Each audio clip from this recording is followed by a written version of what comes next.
భగవంతుణ్ణి చేరుకుందామన్న కోరిక లేకుండా జీవితం అంతా గడిపేస్తున్న వాడు ఎవరున్నాడో వాడు ఎలక, వాణ్ణి పట్టుకునేది పాము.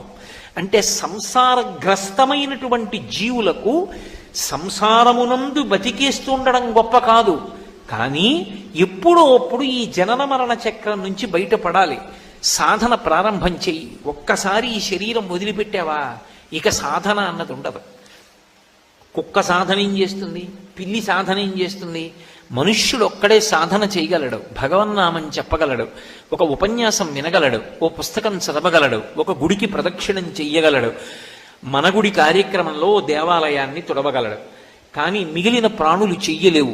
మనుష్యునిగా వచ్చావు కాబట్టి మనుష్యుని యొక్క శరీరాన్ని సద్వినియోగం చేసుకుని ఉత్తమమైనటువంటి పథంలో ప్రయాణించడానికి కావలసినటువంటి వ్యవస్థని మనస్సు యందు సంకల్ప బలంతో ఏర్పరచుకో అని చెప్పడం, ఆ పావుని పూజ చేయడం. ఇన్ని కారణముల చేత, అంటే నేను ఇంకా కొద్దిగా విహంగ వీక్షణంగా మాట్లాడుతున్నాను. పావుని పూజ చేయడము అంటే ఏదో అర్థం పర్థం లేకుండా చేతకాక పూజ చేస్తున్నారనుకోకూడదు. పాము సంతానకారకత్వం దగ్గర నుంచి పాము అనేక విషయాల్ని మనకి ప్రబోధం చేస్తుంది. అందుకే మీరు జాగ్రత్తగా గమనించండి, అసలు దేవతలు ఎవరికీ కూడా పాముతో సంబంధం లేకుండా ఉండరు.